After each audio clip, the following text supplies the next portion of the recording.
Graça e paz, amados irmãos e amigos. Aqui quem vos fala é o pastor Rodrigo. Eu sou missionário na cidade de Canoinhas, no estado de Santa Catarina. Estou aqui mais uma vez para compartilhar ao seu coração a palavra de Deus. E hoje eu quero compartilhar com vocês mais uma parábola de Jesus.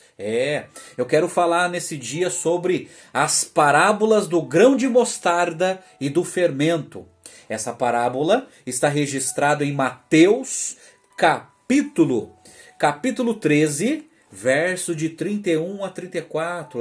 Por gentileza, pegue a sua Bíblia. Pega a sua Bíblia e acompanhe comigo a leitura das Escrituras. Mateus capítulo 13, versos de 31 a 34. Assim diz a palavra do nosso Salvador. Jesus apresentou-lhes outra parábola, dizendo: o reino dos céus é comparável a um grão de mostarda, que o homem pegou e semeou em seu campo. Mesmo sendo a menor das sementes, quando cresce, é o maior dos arbustos e torna-se uma árvore, de modo que as aves do céu vêm e se aninham nos seus ramos. Jesus lhes falou outra parábola. O reino dos céus é comparável ao fermento que uma mulher misturou com 3 medidas de farinha, até ficar tudo levedado. Jesus falou todas essas coisas às multidões por meio de parábolas, e nada lhes falava sem parábolas, para que se cumprisse o que havia sido falado pelo profeta: abrirei a minha boca em parábolas, publicarei coisas ocultas desde a fundação do mundo. Amém. Essa é a leitura das Escrituras Sagradas. Pois bem, eu quero falar com vocês hoje sobre essas duas parábolas. A parábola do grão de mostarda e a parábola do fermento. Aqui Jesus tem um ensinamento profundo para os nossos corações.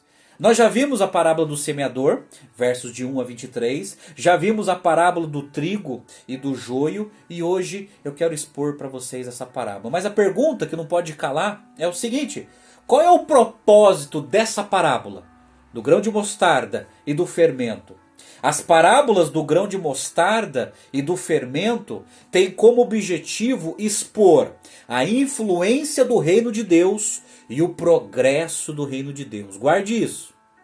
A parábola do grão de mostarda e do fermento tem como objetivo expor a influência do reino de Deus e o progresso do reino de Deus. Pois bem, para destacar a influência do reino de Deus e o progresso do reino de Deus, nosso Senhor Jesus expõe essas duas parábolas. Essas duas. E a primeira parábola que eu quero expor para você, de maneira detalhada, é a parábola do grão de mostarda. E isso mesmo. O que Jesus quis dizer com a parábola do grão de mostarda? Quis dizer o seguinte, que o crescimento externo e visível do reino de Deus. É isso. A parábola do grão de mostarda demonstra o crescimento externo e visível do reino de Deus. Está aí no verso 31 e no verso 32. Mas com a parábola do grão de mostarda, 3 verdades nos chamam muito a atenção. 3 verdades eu quero apresentar para você. Primeira verdade: o reino de Deus começou de forma humilde e despretensiosa.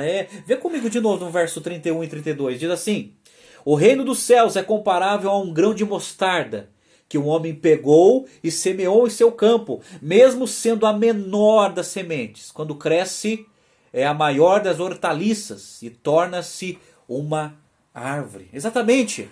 O grão de mostarda. O que era esse produto que Jesus está se referindo? É o seguinte: os pés de mostarda da Palestina, na época de Jesus, eles cresciam bastante, chegavam às vezes de 3 a 4 metros. Eles diziam que o grão de mostarda, depois de plantada, e quando ela crescia, chegava a ficar maior do que muitos cavalos, dizem alguns comentaristas. A semente de mostarda era a menor semente entre os agricultores da Palestina na época de Cristo. E eles costumavam semear esse tipo de semente. Não é a menor semente do mundo, mas na antiga Palestina era a maior semente na época de Jesus. Esse grão é uma referência ao pé de mostarda negra. As folhas eram usadas como verdura e a semente como condimento.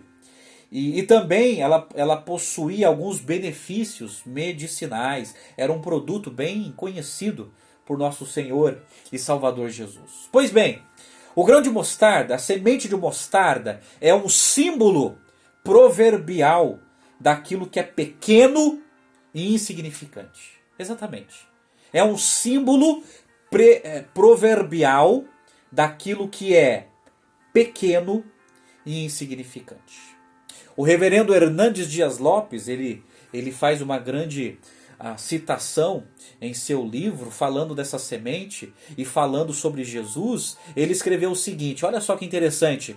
O reino chegou como um bebê deitado na manjedoura. Jesus nasceu em uma família pobre, numa cidade pobre, cresceu como filho de um carpinteiro pobre. Ele não tinha onde reclinar a cabeça, seus apóstolos eram homens iletrados. O Messias foi entregue nas mãos dos homens, preso, torturado e crucificado entre dois criminosos. Seus próprios discípulos o abandonaram. A mensagem da cruz era escândalo para os judeus e loucura para os gentios. Em todas as coisas do reino, o mundo vê as marcas da fraqueza. Aos olhos do mundo, o começo da igreja revestiu-se de consumada fraqueza.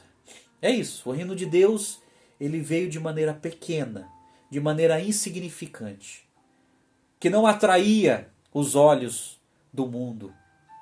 Esse é o grão de mostarda, tão pequena, mas que depois vem se tornar uma das maiores hortaliças que possa existir. O apóstolo Paulo, entendendo isso, ele afirma em 1 Coríntios capítulo 1, verso de 26 a 29, ele disse assim, presta atenção, irmãos, observai o vosso chamado. Não foram chamados muitos sábios, segundo critérios humanos, nem muitos poderosos, nem muitos nobres. Pelo contrário, Deus escolheu as coisas absurdas do mundo para envergonhar os sábios. E escolheu as coisas fracas do mundo para envergonhar as fortes. Ele escolheu as coisas insignificantes do mundo, as desprezadas e as que nada são, para reduzir a nada as que são, para que nenhum mortal se glorie na presença de Deus. É isso mesmo. A segunda verdade que eu quero te apresentar sobre o grão de mostarda é que grandes resultados desenvolvem-se de pequenos começos. Olha o verso 32. O verso 32 diz assim, mesmo sendo a menor das sementes, quando cresce, é o maior dos arbustos e torna-se uma árvore. É interessante que grandes rios surgem em pequenas nascentes de água. Você já viu? A parábola do grão de mostarda é a história dos contrastes entre um começo insignificante e um desfecho surpreendente. É isso mesmo. É interessante que quando você começa a ler a Bíblia, você percebe que através de um homem, Abraão, veio surgir uma grande nação, a nação de Israel. É isso mesmo, porque grandes resultados desenvolvem-se de pequenos começos. Por exemplo, nas Escrituras Sagradas a gente observa que através de 13 homens, o Evangelho espalhou-se para a Ásia, a África, Europa e a todo o território do domínio do Império Romano. Exatamente. Os 12 apóstolos, isso é, fora Judas, que tinha se matado. Aí Matias foi eleito no lugar de Judas. E depois Jesus chamou Paulo para ser um apóstolo. Através desses 13 homens, desse pequeno grupo, o evangelho foi espalhado em todos os centros urbanos do Império Romano. Em todas as áreas dominantes do Império Romano. É isso. Sabe por quê? Porque grandes resultados desenvolvem-se de pequenos começos. Uma pequena semente que se torna um arbusto e acaba se tornando uma árvore. Por exemplo, se você já leu o livro de Atos dos Apóstolos, em Atos capítulo 1, verso 15, estava ali 120 cristãos orando no cenáculo, esperando a promessa de Jesus se cumprir com o derramamento do Espírito Santo. Aí, em Atos capítulo 2, verso 41, no dia de Pentecostes, Pedro prega um sermão cristocêntrico e 3.000 pessoas se convertem e são batizados no mesmo dia. Em Atos capítulo 4, verso 4, Pedro de novo pregando um sermão cristocêntrico e 5.000 pessoas tomaram a decisão de seguir a Jesus. Em Atos capítulo 5, verso 14, diz que uma multidão é agregada à igreja. Em Atos capítulo 6, verso 7, diz que o número dos discípulos é multiplicado. Em Atos capítulo 9, verso 31, diz que a igreja se expande para a Judéia, Galiléia e Samaria. E em Atos capítulo 16, verso 5, diz que igrejas são estabelecidas e fortalecidas e cresciam a cada dia. É isso. Esse é a semente de mostarda. Sabe por quê? Porque grandes resultados desenvolvem-se de pequenos começos. Aí Jesus ele afirmou em Atos 1:8, ele disse assim: mas recebereis poder quando o Espírito Santo descer sobre vós, e serei minhas testemunhas, tanto em Jerusalém, como em toda a Judéia, Samaria, até os confins da terra. É isso. Um pequeno grão de mostarda que se torna um arbusto e vira uma árvore. Sabe por quê? Porque grandes resultados desenvolvem-se através de pequenos começos. E nosso Senhor Jesus, em Mateus 24, verso 14, ele disse assim, algo que vai acontecer no futuro. Ele diz assim: e este evangelho do reino será pregado pelo mundo inteiro para testemunho a todas as nações. Então virá o fim. Como é bom saber que através desse pequeno grupo de 13 homens, o evangelho expandiu no Império Romano e o evangelho chegou até nós, a mim e a você. A terceira verdade sobre a parábola do grão de mostarda é o seguinte: é que as aves que se aninham nos seus ramos frequentemente são o símbolo das nações da terra. Existe aqui um debate entre os intérpretes. Alguns dizem que essas aves é uma ação do inimigo, usando como referência a palavra do semeador que arrebata, diz que o inimigo arrebata a semente daqueles que têm um coração duro. Mas na realidade, a interpretação mais plausível é que essas aves é um símbolo das nações da terra, como está no verso 32, lá no finalzinho, diz assim, que esse arbusto torna-se uma árvore, de modo que as aves do céu vêm e se aninham nos seus ramos. Na verdade, isso é um cumprimento da profecia de Ezequiel, capítulo 17, verso 23, que diz assim: eu o plantarei no monte alto de Israel, ele produzirá ramos, dará fruto e se tornará um cetro viçoso. Aves de todo tipo habitarão debaixo dele, elas habitarão à sombra dos seus galhos.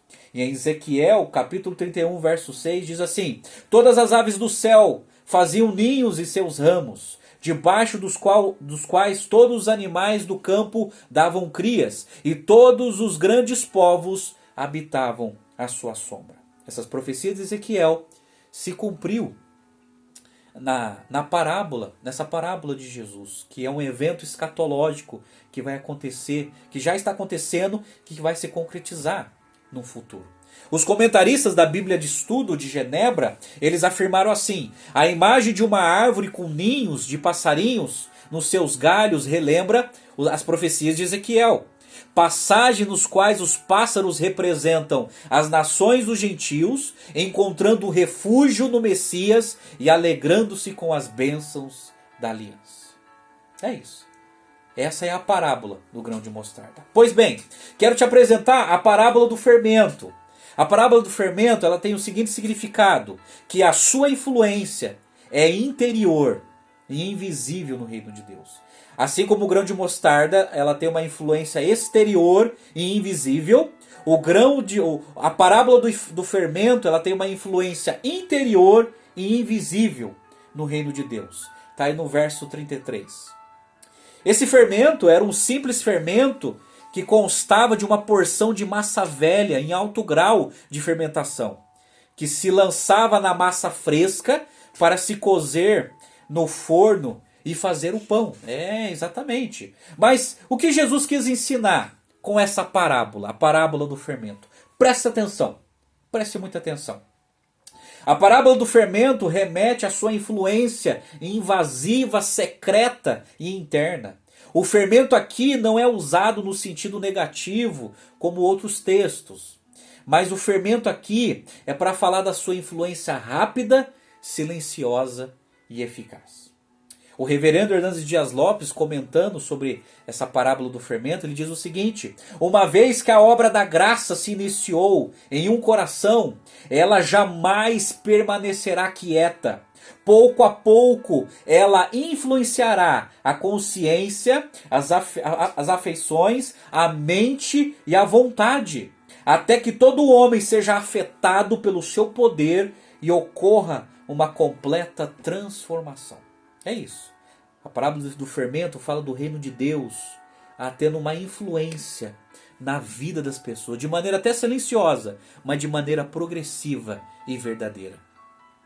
Foi pela influência do evangelho que as grandes causas sociais foram promovidas. Por exemplo, a libertação da escravidão, a valorização das crianças, a valorização das mulheres, o amparo aos idosos, a valorização do conhecimento, o apoio à ciência e às artes, a promoção do crescimento econômico e social. Tudo isso foi influência do cristianismo, do evangelho nas nações. Essa é a parábola do fermento, que vai promovendo uma influência até silenciosa, mas que faz essa massa crescer. Isso é, a mensagem de Jesus, ela vai crescendo e criando corpo nesse mundo. William Barclay, analisando o texto paralelo de Lucas, que fala da mesma história, diz que essas duas parábolas encerram com 4 lições. Olha só, preste atenção. Primeiro, o reino de Deus começa de forma pequena, como a menor das sementes. Segundo, o reino de Deus trabalha sem ser visto, de modo silencioso, como o fermento age na massa. Terceiro, o reino de Deus trabalha de dentro para fora, pois a massa não pode crescer, a não ser que o fermento opere esse crescimento. Quarto, o reino de Deus provém de fora. A massa não tem poder de mudar a si mesma, tampouco nós o temos. Eu quero concluir com o verso 34 e 35, que Mateus fala que Jesus ensinava por parábolas. As parábolas eram janelas abertas para uns e portas fechadas para outros. Precisamos entender isso. E Mateus deixa bem claro que Jesus usava a parábola para que um salmo profético se cumprisse em Jesus. O Salmo 78, verso 2. Exatamente. Está aí no verso 35, quando diz assim: para que se cumprisse o que havia sido falado pelo profeta, abrirei a minha boca em parábolas, publicarei coisas ocultas desde a fundação do mundo. É isso mesmo. É por isso que Jesus usava parábolas para ensinar. Marcos, entretanto, ele detalha que tudo Jesus explicava em particular aos seus próprios discípulos. Exatamente. Esse é o significado da parábola do fermento. Pois bem, eu quero terminar com 3 aplicações. 3 aplicações. Primeiro, Jesus disse que os pequenos começos não devem ser desprezados. Exatamente. Principalmente quando se trata do reino de Deus aqui na terra. Pequenos começos não devem ser jamais desprezados. Segunda aplicação, o reino de Deus está sendo implantado pouco a pouco no coração das pessoas que Deus está chamando. Exatamente, como um fermento. A pouco está crescendo e causando uma influência neste mundo. Terceira aplicação, sabemos que o reino de Deus vai crescer gloriosamente. Mas, e você? Que participação você tem nisso? Isso mesmo, você que está me assistindo. O reino de Deus vai crescer. Mas e você? Como que você tem contribuído a isso? Pense nisso. Esse é o significado da parábola do grão de mostarda e da parábola do fermento. A parábola do grão de mostarda nos fala sobre uma influência exterior e visível. A parábola do fermento fala de uma influência interior e invisível, falando do reino de Deus. A minha oração é como está no Pai Nosso: Senhor, venha o teu reino e seja feita a tua vontade. Vamos orar? Pai querido, muito obrigado pela tua palavra. Nós te agradecemos por estas parábolas, ó Deus. Fala ao coração de cada ouvinte que vai parar tudo para assistir esse vídeo. E, ó Deus, que o teu reino seja estabelecido nessa terra, Pai. E usa a nossa vida para a tua glória, Senhor. Abençoa-nos segundo a tua vontade. Em nome de Jesus. Amém e amém. Que Deus vos abençoe. E até a próxima, se Deus quiser.